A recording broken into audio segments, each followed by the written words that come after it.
Bismillahirrahmanirrahim. Assalamu alaikum. Welcome to Imran's Visual Academy. This is English lecturer Imran Abbasi and इस lecture में आपको मैं कैसे समझे कि गिफ्ट देने वाला हूँ। ऐसे समझे कि मैंने रिसर्च के मुताबिक जो मुझे लगते हैं कि यहाँ से आप ये नोट कर लें कि यहाँ से 3 से 4 क्वेश्चन ज़रूर आएंगे। पेडागोजी के 3 से 4 क्वेश्चन ये मेरी बात नोट कर लें। एक ये MCQs हैं, दूसरे ये मैंने पीछे भी MCQs लिखे हुए हैं। ये मेरी बात नोट कर लें एडवांस में कि 3-4 क्वेश्चंस यहाँ से ज़रूर आएंगे। ठीक है, वीडियो आखिर तक ज़रूर देखना और चैनल को सब्सक्राइब ज़रूर कर देना। ठीक है, तो पेडागोजी मैं ये समझता हूँ कि मुझे जो स्टूडेंट्स के फीडबैक मिल रहे हैं कि वो जितना पेडागोजी पढ़ रहे हैं उनको ये फील हो रहा है कि उन्होंने कुछ पेडागोजी नहीं पढ़ा। पेडागोजी एक फ़िलासफ़ी और इसको एज ए फ़िलासफ़ी पढ़ना है। ऐसे MCQs अब अगर आप इसके MCQs ढूंढेंगे तो आपको MCQs कोई नहीं मिलेगा। ठीक है, ये तकरीबन वाई, हाउ एंड वेयर वाले क्वेश्चन हैं, वाट वाले क्वेश्चन नहीं है। ठीक है, तो वेयर भी इसमें नहीं है, तो इसमें हाउ एंड वाई वाले क्वेश्चंस होते हैं। आप इसलिए इसमें तकरीबन जो एग्जामिनर इसमें से क्वेश्चंस बनाता है वो भी बहुत ही रिफ्लेक्टिव और बहुत ही एनालिटिकल क्वेश्चंस बनाता है। तो बस आपने कुछ फैक्ट्स याद करने होते हैं इसके अंदर। अब इसी फ़िलासफ़ी के अंदर कुछ फैक्ट्स स्टेटमेंट भी होती है ना, स्टेटमेंट होती हैं, वो आपने याद करनी है तो आपका उसमें कहाँ हो जाएगा। ठीक है, तो शुरू करते हैं। सबसे पहले मिरर ऑफ द सोसाइटी, इसमें आपको ऑप्शन देगा, स्कूल देगा, टीचर देगा, स्टूडेंट देगा और कॉलेज देगा। तो आपने करेक्ट आंसर स्कूल ढूंढना है, क्योंकि किसी भी आपने मुआशरे को देखना है तो उनके स्कूल जाकर देखें। ये एक भी बहुत बड़ी कहावत है। जब पाकिस्तानी एक रिसर्चर गया था अमेरिका के प्राइमरी स्कूल देखने के लिए, तो उसके जो है ना वो रोंगटे खड़े हो गए थे। He was taken back in surprise looking at the advanced apparatus and जो उनका तकरीबन वो सिस्टम था वो बहुत ही शॉकिंग था। तो उसने ये कहा था कि school is the mirror of society. जैसे ये मिरर ऑफ सोसाइटी होता है, ये ऑब्वियसली करेक्ट स्टेटमेंट है। यानी कि टीचिंग के बहुत सारे अप्रोचेस होती हैं, मेथड्स होते हैं, जैसे डायरेक्ट, इनडायरेक्ट, कम्युनिकेटिव और एक एक्लेक्टिव अप्रोच भी होती है, एक्लेक्टिक अप्रोच। ठीक है, जिसे हम मिक्स्ड अप्रोच भी कहते हैं। क्या कहते हैं? Mixed approach. यानी कि जब टीचर किसी स्टूडेंट्स को सारे डायरेक्ट मेथड भी यूज़ कर रहा है, इनडायरेक्ट मेथड भी यूज़ कर रहा है, कम्युनिकेटिव भी यूज़ कर रहा है, ठीक है, एक्टिविटीज़ बेस्ड मेथड भी यूज़ कर रहा है, तो सारे मेथड जब मिला के टीचर कोई किसी चीज़ को पढ़ाता है, उस प्रोसेस को एक्लेक्टिक मेथड या एक्लेक्टिक अप्रोच कहते हैं। ठीक है, जैसे मैंने कहा था कि इसी लेक्चर से 3 से 4 MCQ ज़रूर आएंगे, तो आपने ये देखना था। Components of curriculum. Components of curriculum यानी कि क्यूरिकुलम आपको पता है ना, it is set of topics or syllabi on which basis the outcomes for school and overall society are designed and meant to be achieved। यानी कि components curriculum के 4 होते हैं ना, 4 चीज़ें उसके अंदर क्यूरिकुलम के अंदर डाली जाती हैं। सबसे अंदर ऑब्जेक्टिव्स। पहले तो हम ऑब्जेक्टिव्स आइडेंटिफाई करते हैं कि हमारा मकसद क्या है। ठीक है, यानी कि पाकिस्तान स्टेट एजुकेशन बनाने के लिए, एजुकेशन को प्रमोट करने के लिए क्यूरिकुलम अगर बनाए तो क्यूरिकुलम किस चीज़ों को देकर बनाएगा। ऑब्जेक्टिव्स, यानी कि वो ऑब्जेक्टिव्स कौन से हैं, यानी कि हमें तरक्की करनी है, हमें एक एजुकेटेड जनरेशन बनानी है, हमें एक सुधरा हुआ मुल्क बनाना है, और हमें जो है एक फ़िलासफ़िकल पॉपुलेशन जनरेट करनी है। ठीक है, हमें कामयाब बिजनेसमैन बनाने हैं। तो ये सारे ऑब्जेक्टिव्स दे के फिर हमने कंटेंट्स बनाने होते हैं ना, कि कंटेंट्स कौन से हैं। यानी कंटेंट्स हम उसके अंदर कुछ रिलीजियस फ़िल्ट्रेशन करेंगे, पॉलिटिकल फ़िल्ट्रेशन करेंगे और रेशियल फ़िल्ट्रेशन करेंगे, ताकि कोई कंटेंट्स बनाने में कोई इशू ना आए। ठीक है, टीचिंग स्ट्रैटेजीज़ के टीचिंग स्ट्रैटेजीज़ कौन सी होगी, यानी ऑब्जेक्टिव्स को अचीव करने के लिए टीचिंग स्ट्रैटेजीज़ कौन सी होंगी। ठीक है, स्टूडेंट सेंटर्ड होगी, टीचर सेंटर्ड होगी, या बोथ होंगी, या कौन सी होंगी और कौन सी नहीं होंगी, ये सारी चीज़ें इसके अंदर आ जाती हैं। फिर एवेल्यूएशन कैसे करेंगे। एवेल्यूएशन के भी मतलब डायग्नोस्टिक एवेल्यूएशन होती है, समेटिव और फॉर्मेटिव एवेल्यूशंस के मुख्तलिफ अक़साम होते हैं। कि एवेल्यूएशन के प्रोसेस और टाइप्स और मेथड्स भी हम ज़रूर उसके अंदर करिकुलम के अंदर डालते हैं, किस तरीके से एवेल्यूएशन की जाएगी। ठीक है, तो ये हो गया मिरर ऑफ सोसाइटी, एक्लेक्टिव अप्रोच और कंपोनेंट्स ऑफ क्यूरिकुलम। ठीक है, activity centred curriculum. Activity centred curriculum, ठीक है, यानी कि एक्टिविटीज़ जो होता है, मिसाल के तौर पर स्टूडेंट्स को हमने किसी को पढ़ाना है। ठीक है, for example we are going to teach to a student, तो हमें क्या उसमें क्लास में बैठ के उसको लेक्चर डिलीवर करना होगा, या फिर उसको कहीं ग्राउंड में लेकर जाके कोई आउटडोर एक्टिविटी करवानी होगी या कोई एक्टिविटी करवानी होगी, ठीक है। फॉर एग्जांपल आपने स्टूडेंट को नंबर सिखाने हैं 1 2 3, मिसाल के तौर पर आप कोई बॉक्सेस लगाएंगे ग्राउंड के अंदर, फिर उसको इस तरीके से इनक्लोज करेंगे, ठीक है। फिर यहाँ पर 1 लिखेंगे, 2 3 4, ठीक है, 5 6 7 8। यहाँ पर स्टूडेंट खड़ा इसको जंप लगवाएंगे 1, तो ये इसको 1 इसके माइंड में बैठ जाएगा, यानी कि एक्टिविटी के थ्रू किसी को सिखाना। और ये जो फ़िलासफ़ी है जॉन डेवी ने दी थी, ये नाम याद कर लें, फिर आप मुझे याद करेंगे जब पेपर दे रहे होंगे, तो ये सर ने ये जॉन डेवी का भी नाम बताया था, ठीक है। और activity centred based John Dewey ने दिया था, जॉन डेवी का नाम याद कर लें, ठीक है। अच्छा, फिर इस एक्टिविटी सेंटर्ड करिकुलम में होता क्या है?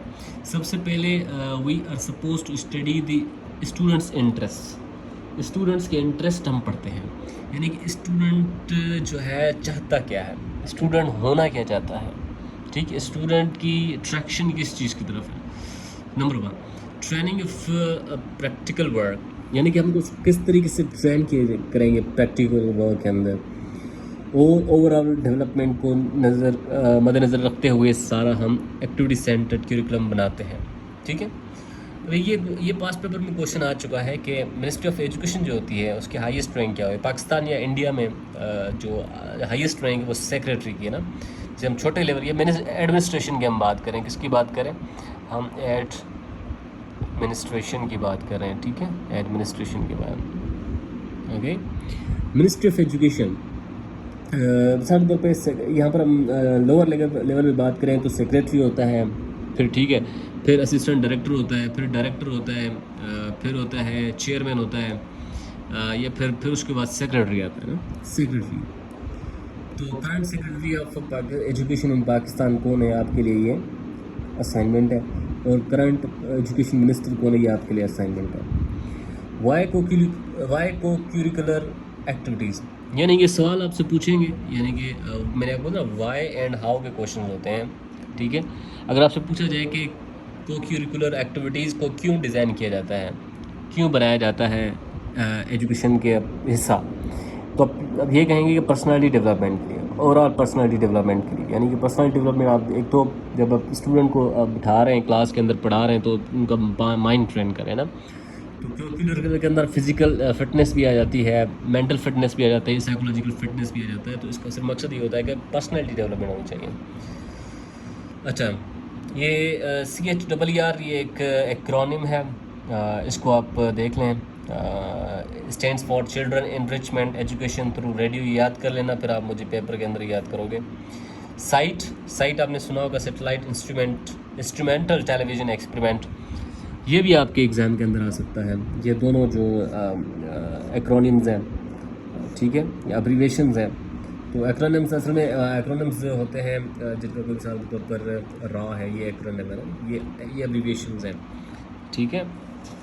तो हम आगे चलते हैं, आगे के ये भी MCQs बहुत इंपॉर्टेंट है, इनको ज़रा देख लें और वीडियो आखिर तक ज़रूर देखें, चैनल को सब्सक्राइब ज़रूर करना। एम ऑफ एजुकेशन, आपसे पूछेगा कि एम ऑफ एजुकेशन क्या है, ठीक है। बेसिकली एम तो बहुत होते हैं एजुकेशन, लेकिन जो आपके जवाब होगा वो ये होगा कि overall development of child's personality, यानी बच्चे की ओवरऑल जो डेवलपमेंट है उस पर ये ज़्यादा से ज़्यादा फोकस करेगी एजुकेशन, ताकि बच्चा एक एजुकेटेड इंडिविजुअल और एक रिफॉर्म्ड इंडिविजुअल और इन्फॉर्म्ड इंडिविजुअल बने, और उसकी पर्सनैलिटी डाइवर्स ओवर स्टाइल हो, ठीक है। Next is most difficult age of development of a child is teen age, यानी कि इसके अंदर टीन एज के अंदर एक तो हमने पढ़ा था ना कि क्रिटिकल पीरियड, जिसे हमने पढ़ा था लिंग्विस्टिक्स के अंदर, मैंने पढ़ाया था लास्ट लाइव क्लास में, क्रिटिकल पीरियड, ठीक है। क्रिटिकल पीरियड यानी बच्चे का वो एज होती है जहाँ पर वो ज़्यादा से ज़्यादा रिसेप्टिव हो जाता है और वो हर चीज़ जो सुनता है पढ़ता है उसको जल्दी से गेन करके और अपने माइंड में स्टोर कर लेता है। ये तो चलो जो है ना वो फॉर्मेटिव एज है। अभी जब टीन एज में आ जाता है, यानी कि अबव 11 to 17 ईयर से इसकी एज हो जाती है, तो इसके अंदर डेवलपमेंट करना बहुत ही मुश्किल हो जाती है, बिकॉज ये क्रिटिकल पीरियड में इतना ही इसकी गेन हो जाती है ताकि वो आगे जो है ना वो डेवलपमेंट, यानी कि वो अपने इंस्टिंक्ट्स को ज़्यादा फॉलो करता है, नेगेटिव चीज़ के ज़्यादा पीछे लग जाता है ना। एक्विडेंस रोल सैलरी डिसबर्समेंट के लिए होती है, डिसबर्समेंट के लिए होती है, यानी सैलरी जो रही होती है उसको वापस दिलाने के लिए ये एक्विडेंस रोल इस्तेमाल किया जाता है AGPR के अंदर, ठीक है। अच्छा, अब ये एक इसकी डेफिनेशन देख लें एजुकेशन की, कि एजुकेशन क्या होती है। एजुकेशन के बाकी और भी इसकी जो ऑप्शंस में डेफिनेशंस होंगी, लेकिन जो करेक्ट डेफिनेशन होगी वो आपने ये ज़रा से देख लेकर टिक करनी है। तो सब अच्छा ये पूछ जाते हैं कि एजुकेशन आर्ट है या साइंस है, तो इसका करेक्ट जवाब क्या होगा? To some extent it is an art, ठीक है। मतलब कुछ अंदाजे के मुताबिक ये आर्ट है, टू सम एक्सटेंट, और कुछ हद तक ये साइंस है, कुछ हद तक ये आर्ट है और कुछ हद तक ये साइंस है। ये इसकी परफेक्ट डेफिनेशन है एजुकेशन की। अगर आप कोई पूछता है कि इज़ इट इधर आर्ट और science, you have to say to some extent it is an art और to some extent it is a science, ठीक है। बाकी आखिर में ये दो इंपॉर्टेंट चीज़ें मैं आपको बता देता हूँ। डिडक्टिव टीचिंग मेथड ये होता है फ्रॉम जनरल टू स्पेसिफिक, ठीक है। मिसाल के तौर पर हमने कहना है कि भाई जो है ऑनर किलिंग की हमने बात करनी है, ऑनर किलिंग हमने सिखाना है, ठीक है, ऑनर किलिंग। तो हम जनरल्स कैसे बात करेंगे कि भाई हमारे मुल्क में जो है औरतों की पॉपुलेशन मर्दों से ज़्यादा है, लेकिन उसमें मज़ालिम भी ज़्यादा है, ठीक है। औरतों के ऊपर प्रोफेशनल वायलेंस है, डोमेस्टिक वायलेंस है, और पेट्रियार्कल सिस्टमेटिक वायलेंसेस हैं। और सबसे जो अहम और सबसे जो किलिंग और पिंचिंग इशू है वो ऑनर किलिंग, यानी जर्नल से हम स्पेसिफिक आ गए ना, जर्नल से हम स्पेसिफिक आ गए। तो ये डिडक्टिव मेथड होता है। इंडक्टिव मेथड में हम स्पेसिफिक टू जर्नल आते हैं, ठीक है, स्पेसिफिक टू जर्नल।